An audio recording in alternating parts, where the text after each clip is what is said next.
भूतिया होटल की कहानी, द हॉन्टेड होटल स्टोरी। एक छोटे से शहर में एक पुराना और विख्यात होटल था जिसका नाम मेहतर महल था।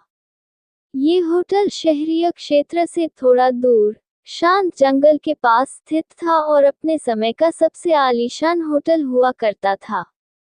इसकी वास्तुशैली, अंदर की सजावट और वहाँ की सेवाएं यहाँ आने वाले हर व्यक्ति को मंत्रमुग्ध कर देती थी।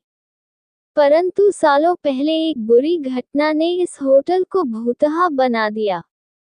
लोग कहते थे कि इस होटल में एक परिवार की आत्माएं भटकती हैं, जिन्होंने यही अपनी जान गंवाई थी। रात के समय होटल की ओर देखते ही लोगों के रोंगटे खड़े हो जाते थे। होटल के चारों ओर कटी फटी पेड़ों की छाया और होटल की टूटी फूटी खिड़कियों से छनकर आती अंधियारी रोशनी ने पूरे परिवेश को और भी डरावना बना दिया था। लोग मानते थे कि उस बुरी रात के बाद से ही वहां की आत्माओं का भटकना शुरू हुआ था।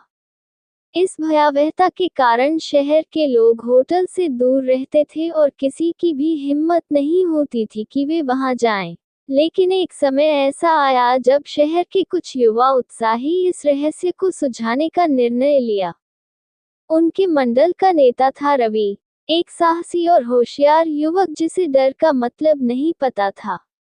रवि ने अपने 3 दोस्तों रोहन, सीमा और आरती के साथ इस भूतहा होटल का दौरा करने का फैसला किया।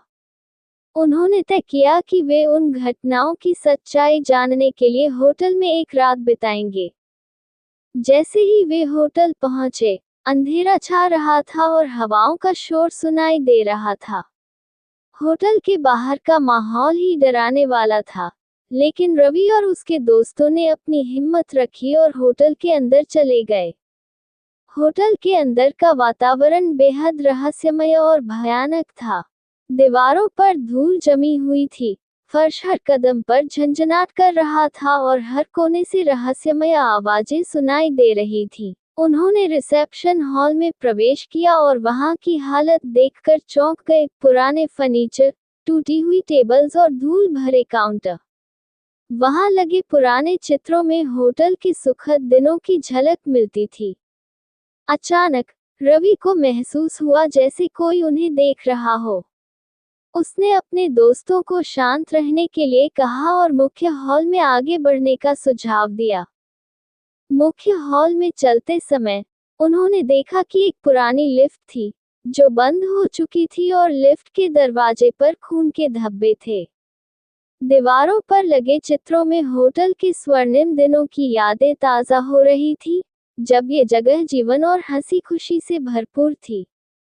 लेकिन अब ये केवल भूतों की कहानियों और डरावनी घटनाओं का केंद्र बन चुका था। अचानक से किसी ने एक ठंडी हवा का झटका महसूस किया और उन्हें एक परछाई दिखी। ये भूत की परछाई थी। भूत की आवाज में डरावनी ध्वनियां थीं। तुम लोग यहाँ क्यों आए हो? ये स्थान शापित है, रवि ने हिम्मत से कहा। हम यहाँ सच्चाई जानने और तुम्हारी आत्माओं को शांति दिलाने आए हैं। तुम कौन हो और तुम्हारी आत्माओं को शांति क्यों नहीं मिल रही? भूत ने भारी आवाज में कहा, मैं इस होटल का मालिक था। मैंने और मेरे परिवार ने यकीन किया कि हम यहाँ हमेशा सुरक्षित रहेंगे, लेकिन एक रात कुछ डाकू आए और हम सबको मार डाला। हमारी आत्माएं तब से लेकर अब तक यही भटक रही हैं।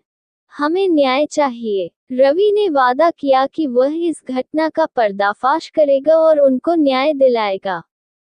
अगले दिन उन चारों दोस्तों ने शहर के लोगों को पूरी सच्चाई बताई और पुलिस को सबूत दिए। पुलिस ने जांच की और डाकुओं को गिरफ्तार कर लिया। जांच के दौरान उन्हें कई रहस्यमय तथ्य और सबूत मिले जिससे डाकुओं को सजा दिलाने में मदद मिली। पुलिस ने पुराने कागजात, खून के धब्बों और छुपे हुए गवाहों की तलाश की।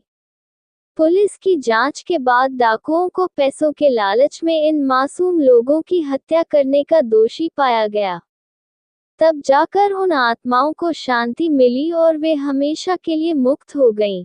अब मेहतर महल होटल फिर से खोल दिया गया और वहां कोई भी भूतिया घटना नहीं होती। होटल की पुरानी शान धीरे धीरे लौट आए और लोग फिर से वहां आने लगे। रवि और उसके दोस्तों की बहादुरी की हर जगह सराहना हुई और शहर के लोग अब इस होटल को देखकर डरते नहीं थे। रवि, रोहन, सीमा और आरती की यह कहानी साहस और सच्चाई के प्रति उनकी दृढ़ता के रूप में शहर में प्रसिद्ध हो गई।